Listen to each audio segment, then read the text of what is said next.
Hi Lily, I'm meaning to ask, how do you know if someone is truly serious about you or just wasting your time? Because sometimes it's really hard to tell.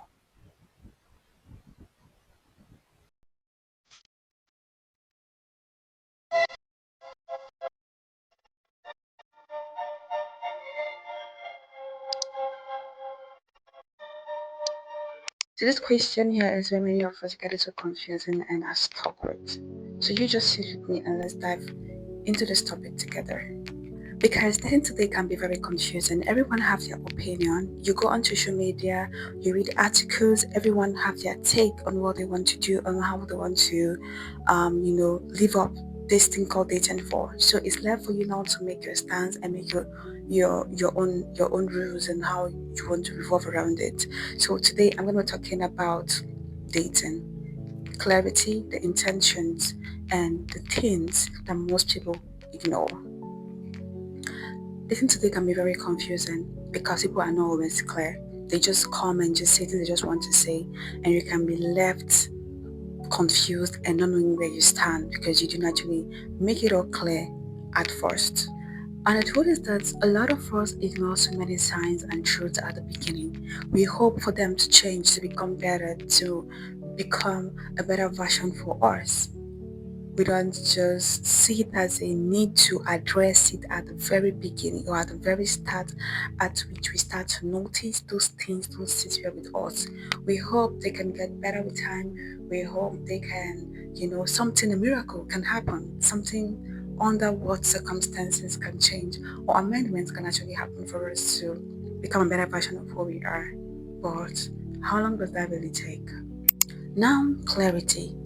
If someone is serious about you, I don't think you'll have a second guess of where you stand or who you mean to say to them. When you start dating someone, the peak of interest comes in, you already make your intentions clear of how you feel about this person. I feel what should come in now is clarity, transparency. Where do we go from here? What are those things you know that I do that can make this grow? That is when you start to lay your foundations. That then you speak to yourself, tell yourself, oh, this is what I want to do, right? This is what I want to do here. You open up. You don't just all think to yourself and hope a change comes and or a miracle happen. Because I always say this: don't start what you cannot finish. Don't open the book when you start reading it when you know you can actually finish the novel. There is no point of actually starting it because the whole story at the end of the day you would comprehend the main reason of why you're reading that novel. So don't start what you cannot finish. Anything you know you cannot continue with in a relationship at the very beginning when you guys are just starting, when it's still early for amendments to be made, make it known. Don't try to bend yourself or shrink yourself for Mr. B. Don't try to fill in the space where you know it's not meant for you to be filled. You're just trying to, just do a cover up, more of like a pretense cover up and act as if you don't see it or let it just slide or let it fly. And at the end of the day, that thing you are saying or let it fly stand to be a problem, and then things start to wiggle. You don't start to pick up the way you would like. And at some point in time, you get tired and exhausted from your own end because you are the one trying to fill in that space and that vacuum which the other person is supposed to fill in. So it becomes tiring, it becomes exhausting, it becomes something you don't want to do anymore. And when you start to feel that way, you realize a sense of distance. You start to feel like the whole work is done by you alone. You're just giving and giving and giving. What happens when you're pouring out from a jar, a jar that is filled with water? Apparently, at the end of the day, it finishes when it doesn't get refilled. So when you start giving out, you give out every time. You're the one giving out, and you don't receive in return. That's what happens. You run out, and the whole thing gets dried. Now, consistency. It's not what they say once, but it's what they keep on doing continually. I can say, oh, you know what, two times in every month we're gonna go on a date, and a month into the relationship comes and someone comes in and there is no date.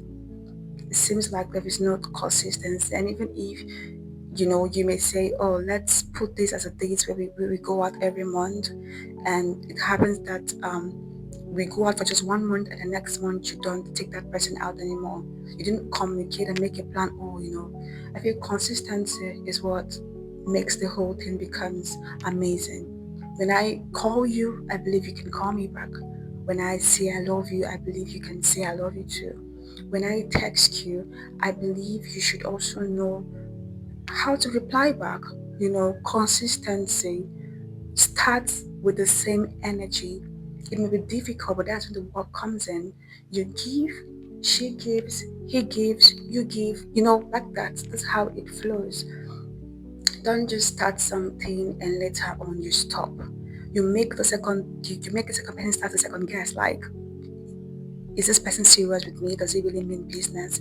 Is this moving forward? Is this gonna end up in a very good way at the end of the day? Am I really investing into something useful, or is this gonna lead to marriage, or we're just winding away time? There's no definition. There is no, we females love like when someone is. I think it's vice versa. It doesn't have to be for a female or a male, but it's amazing when both people are putting in the work. Everyone is trying to make sure like this work, something works at the end of the day, not just coming from one-sided part. I think that's when everything unveils and become beautiful. Peace, peace, peace. You shouldn't constantly feel anxious or unsure about this person. If this person's not bringing you peace, man, that's the main core. If it's not bringing you peace, you're always feeling anxious. Oh, where is he up to? What's happening? Is everything okay? Whew, you have to pause and really breathe in, like, oh, is everything okay here? Am I sure I'm safe? If the person's not bringing you peace, if there's always, your head constantly being filled with thoughts, you're just thinking, is everything okay? Like just thought assumptions in your head. You don't have that peace. I think I really don't know. Then you just have to recheck the whole thing. That peace is what rounds it up. That's the truth. I have learned not to force anything. Do you understand? Because when you start to force things, that is when you start to lose yourself. So it's best you don't force things. And when you offer sometimes also jump into things, you just jump because like you assume like when something starts being more of what you think like it is, you feel it's from God, and you just jump into it, and at the end of the day it doesn't work out, and you end up feeling heartbroken. Your peace matters. When it's from God, it comes with the entire ball again.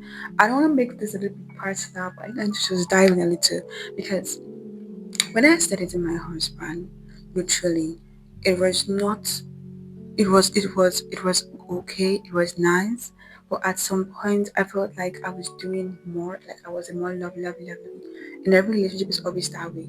But I want you to understand that it is meant to be a little bit of equal.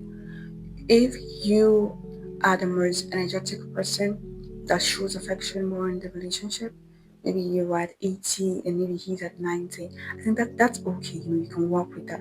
But when someone, your energy, when you're trying to portray in this relationship, you're giving like your 100 in fact, and someone is in like 26. No, come here, explain to me, what are we actually doing? What are we actually doing? No, we can't work. It's the way to cut it off, so you yourself you don't feel drained, and you don't feel like cut off at the end of the day, like you give more than you receive, as I said earlier. So it's important to notice all of this, and then, oh, you're bringing God in, asking God, like, is this really from God? Is God in this? Because there's something about what God is in, it just flows. It just flows. Even when people around you are trying to like throw stone to that thing, it just flows. It just works out because God is in this thing. God has seen, oh, these people are just compatible. I didn't know how stories of how people met, and how their story came in to be. I know. I'm really holding my OGs, the story. I'm gonna give you guys a full. It's gonna be a full clip, but then I will try to empty my space to give me the full, so I can give the full gist of my dating journey, how I met my husband, things we overcame, what we learned and unlearned. I keep saying I want to do a video, but I'm gonna try to do that. I think I will just use that as like my anniversary video. Yes, coming in soon, someone, so I'll try to make that one a video. But literally, back to this conversation, it's really serious than we can think. And what is getting me more scared, I always said this, that if I was not married, not like I'm really like married, I wouldn't have gotten married now because I'm just so scared at the way the world is. It doesn't have to always feel like confusion all the time. It doesn't really have to. You just have to have it done with clarity, consistency, transparency, and with a loud voice and an honest. I will see you guys in my next video. Bye.